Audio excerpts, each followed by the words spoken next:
Assalamualaikum warahmatullahi wabarakatuh. Ketemu lagi dengan saya, Nova Nurwanto. Apa kabar guys? Saya doakan Anda yang nonton video ini, semoga Allah bahagiakan Anda, Allah muliakan Anda, Allah sejahterakan Anda.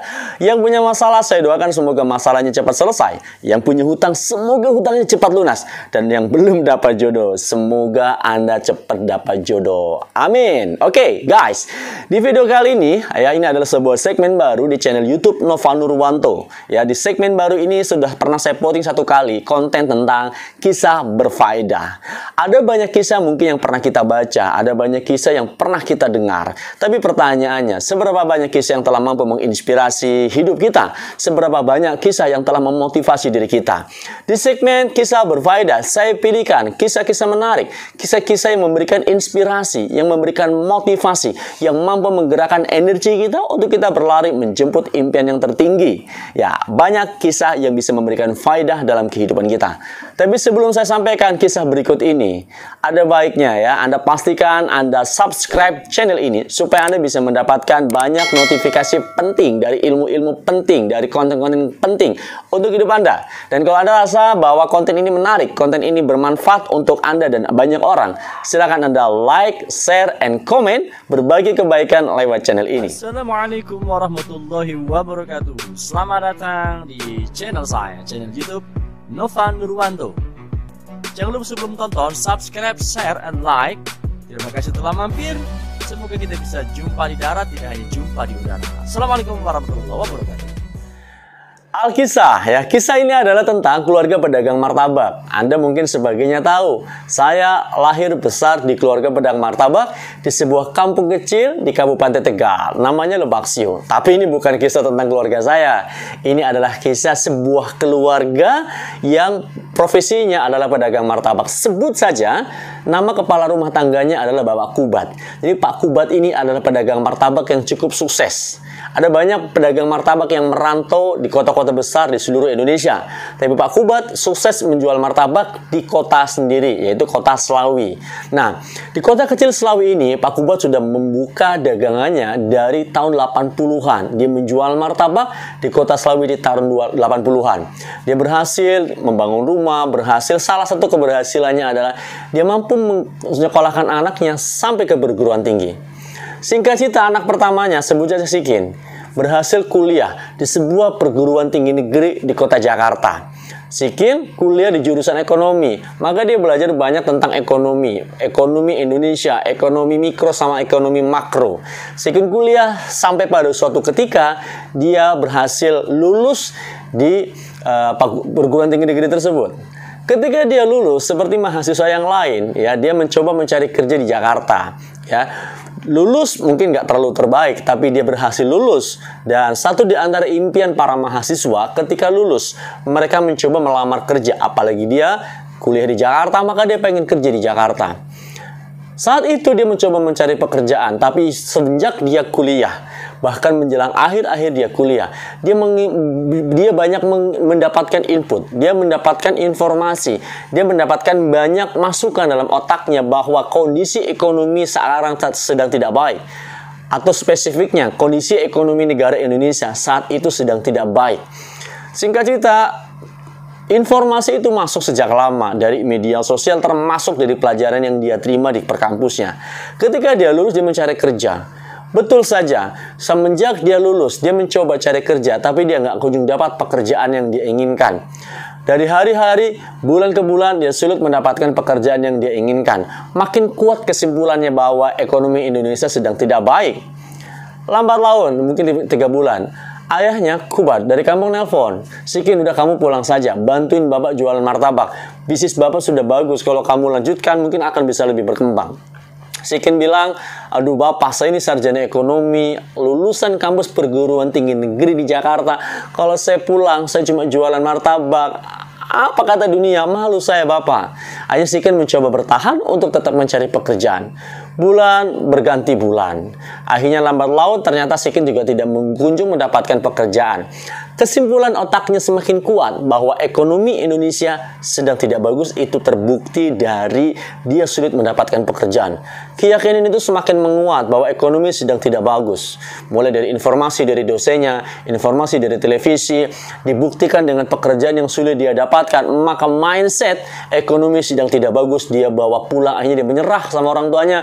Baiklah Bapak, saya cari kerja gak dapat-dapat. Daripada sulit ekonomi di Jakarta mendapatkan kiriman dari orang tua, oke lah, aku kalah, aku mengalah, aku pulang, aku bantuin Bapak jualan. Dengan senang hati Kubat menerima anaknya pulang dan membantunya jualan. Bertahun-tahun Kubat mengelola bisnisnya sendiri, mengelola dagangannya sendiri. Dia kelola dengan cara tradisional, dengan metode marketing yang dia tahu. Dia coba buat gerobaknya banyak lampu sehingga sangat cerah, sehingga banyak orang lewat tertarik dengan gerobaknya yang begitu banyak lampu, bagus. Dia buat martabaknya semaksimal mungkin, sebagus mungkin. Adonannya tebal, isinya banyak sehingga rasanya sulit dikalahkan dengan martabak yang lain. Suatu ketika, Sikin mulai terlibat untuk menjual martabak di tempat bapaknya. Hari pertama dia lihat tempat dagangannya bapaknya, ya kan? Dia mulai melihat ada lampu yang sangat banyak. Dia mulai bertanya, "Pak, ini sejak kapan jualan pakai lampu sebanyak ini?" Kubat menjawab, "Ini udah lama, kita memang jualnya pakai lampu banyak begini." Maka Sikin mengatakan, "Bapak nggak tahu ya, ekonomi Indonesia itu sedang tidak bagus. Kita harus mulai ngirit, Pak. Kalau banyak lampu begini, ini pemborosan. Berapa bayar listriknya?" Terus Kubat bilang, karena dia ngerasa bukan orang yang pintar, lulusan cuma SD doang, dia lebih percaya kepada anak yang lulusan perguruan tinggi. Terus bagi gimana, nak? Mulai saat ini, karena kita tahu kondisi ekonomi sedang tidak bagus, kita mulai pengiritan. Lampu-lampu yang tidak penting, kita copot supaya kita tidak terbebani bayar listrik yang cukup mahal. Ya, Bapak ngikut kamu aja, nah. Sehingga kita lampu gerobak yang awalnya banyak, mentereng, bagus, cerah, yang bikin banyak orang lewat tertarik, mulai dikurangi. Mungkin hanya ada beberapa lampu yang membuat gerobak itu nggak lagi cerah. Mungkin agak redup-redup sedikit begitu. Ketika lampu jumlahnya dikurangin, mungkin banyak pelanggan yang awalnya tertarik untuk datang karena jreng suasananya, tapi kan agak redup begitu, kurang lampu, mungkin pelanggan banyak yang tidak mampir. Akhirnya hanya gara-gara lampu yang dikurangi, omset martabak Bapak Kubat menurun. Saat sehari, 2 hari, 3 hari omset mulai menurun. Apa kata Sikin kepada bapaknya? "Tuh Pak, lihat, betul apa kata saya. Ekonomi Indonesia sedang menurun. Buktinya beberapa hari ini omset martabak kita turun. Makanya Bapak percaya kita harus membuat pengiritan." Dia lihat martabak bapaknya itu tebel. Adonannya tebel. Kalau bikin martabak manis pakai susu 1 kaleng itu bisa cuma jadi 4 susu. Banyak banget mesesnya, banyak banget kejunya. Terus Sikin tanya, "Pak, ini martabak segede ini adonannya, untungnya berapa?" "Ya lumayan lah, untungnya bisa buat kita makan dan sekolah kamu selama ini." "Pak, ini zaman udah beda. Sekarang ekonomi makin sulit. Kalau Bapak jualan martabak dengan komposisi yang kayak gini, ini boros Pak. Ini boros, ini banyak yang dibuang-buang." Bapaknya bertanya, "Terus menurut kamu baiknya gimana?" "Karena ekonomi Indonesia lagi terpuruk, kita harus ngirit Pak. Ini adonan jangan begini, ini boros, ini banyak pembuangan." "Terus gimana?" "Kurangi ukurannya, kurangi takarannya. Supaya kita bisa menyimpan lebih banyak keuntungan dan tidak banyak yang terbuang. Kamu lebih tahu karena kamu lulus perguruan tinggi negeri, jurusan ekonomi, Bapak ikut saja." Singkat cerita, adonannya dirubah. Yang awalnya tebal dikurangi 30% makin menipis. Yang awalnya susu 1 kaleng bisa 4 martabak, sekarang jadi 10 martabak. Makin nggak kerasa susunya. Meses yang biasanya mungkin 5 comot, kurangi jadi 2 comot. Akhirnya kualitas martabaknya makin menurun. Ketika dia praktekkan teori itu, teori pengiritan begitu, diturunkan kualitas martabaknya. Hari ke hari omset martabak makin menurun. Apa kata Sikin ketika omset martabak menurun? Dia cuma bilang sama bapaknya, "Tuh Bapak lihat, Bapak percayakan sama saya. Ekonomi Indonesia sedang terpuruk, daya beli masyarakat sedang berkurang. Makanya Bapak lihat nih sekarang, ya, omset kita menurun. Untung kita udah bikin pengiritan. Ya, martabaknya udah kita kurangi, makanya kita sedikit punya keuntungan." Apa kata bapaknya? Betul juga katamu Naya, nggak sia-sia saya kuliahan kamu. Singkat cerita, putar lagi otak si Sikin ini untuk bisa menyelamatkan dagangan bapaknya. Dia meyakini ekonomi menurun, daya beli masyarakat Indonesia menurun. Dibuktikan dengan beberapa minggu. Setelah lampu dikurangi, omset turun. Setelah kualitas martabak dikurangi, omset turun. Dan dia lihat lagi, selama ini bapaknya mempraktikkan beli 10, kumpulkan 10 kupon, maka akan gratis 1 martabak. Dan hampir setiap hari dia bisa ngelayani 10 martabak free hanya dari kupon.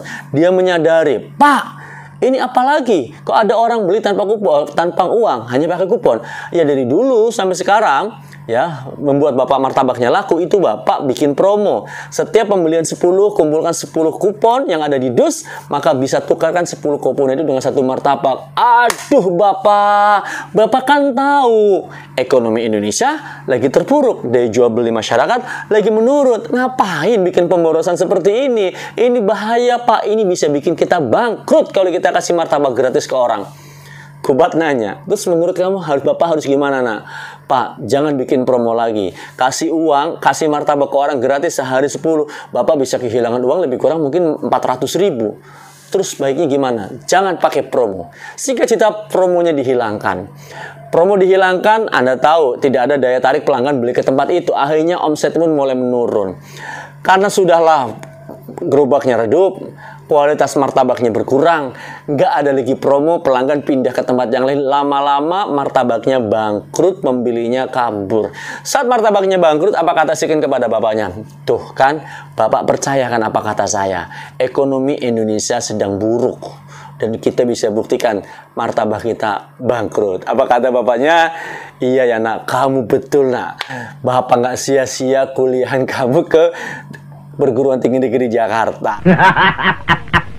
Nah, Oke, guys, itu kisah fiktif belaka tentu. Jadi bisa jadi ada di antara kita yang mempraktekkan cara berpikir seperti itu. Anda bayangin ya, ekonomi Indonesia sulit, daya beli masyarakat menurun menjadi keyakinan yang telah ditanam mulai dari kampus, dari informasi televisi, dia buktikan sendiri, dan dia sugestikan kepada orang lain, dan cara berpikir yang salah, cara berpikir yang dia yakini Indonesia ekonomi terpuruk, daya beli masyarakat menurun yang dia yakini, dan kemudian menjadi energi untuk menggerakkan aktivitas dia. Dan apa yang dia pikirkan akhirnya terjadi. Ekonomi Indonesia terpuruk, daya beli masyarakat menurun, dan bisnisnya bangkrut. Bisnis bangkrut tentu bukan karena kondisi ekonomi Indonesia menurun kalau dalam cerita itu, tapi karena mindset yang salah, sehingga mindset menggiring perilaku yang salah. Perilaku yang salah akan menggiring kita pada hasil yang salah. Maka penting teman-teman semua, apapun kita, apapun profesi kita, apapun bisnis kita, apapun effort yang sedang kita lakukan, ikhtiar yang kita lakukan, maka satu di antara yang paling penting untuk menjaga performa kehidupan kita tetap bagus adalah menjaga pikiran kita untuk tetap positif. Karena kalau di dalam Islam, Allah sesuai dengan prasangka hambanya. Kalau Anda berprasangka buruk terhadap kehidupan Anda, maka keburukan yang bakal terjadi. Kalau Anda tetap berprasangka baik kepada masa depan Anda, maka Allah akan memberikan kehidupan yang baik pada Anda. You are what you think. Orang Barat bilang, Anda seperti apa yang Anda pikirkan. Kalau dalam bahasa orang Islam, Allah sesuai dengan prasangka hambanya. Maka teman-teman semua motivator dunia sepakat ya bahwa untuk bisa menjaga kehidupan yang baik, kita awali dengan cara berpikir yang baik, cara berpikir positif. Kita harus sering mensugesti otak kita, menginduksi otak kita dengan hal-hal yang positif. Maka apapun situasi yang sedang Anda temui, masalah yang sedang Anda hadapi, hal apapun yang sedang Anda jalankan, satu hal yang harus Anda jaga, disiplin pikiran tetap positif. Karena pikiran yang akan menjadi keyakinan. Kalau pikiran positif, keyakinan Anda bakal positif. Karena keyakinan yang akan menggiring menjadi tindakan. Kalau keyakinan positif, maka tindakannya positif. Tindakannya penuh optimisme. Kalau tindakan Anda pertahankan, menjadi akan kebiasaan. Kalau tindakannya positif, kebiasaannya akan jadi positif. Kalau kebiasaan terus bertahan, akan jadi karakter. Kalau kebiasaan positif, karakternya positif, maka karakter akan menentukan nasib Anda. Kalau karakternya positif, tentu nasib Anda juga akan menjadi nasib yang positif. Oke, guys, moral dari cerita ini adalah penting untuk kita bisa menjaga disiplin pikiran kita tetap positif. Karena pikiran karena pikiran kita akan mengawali nasib dari kehidupan kita. Teman-teman semua, sampai jumpa dengan saya di video-video berikutnya. Stay positif.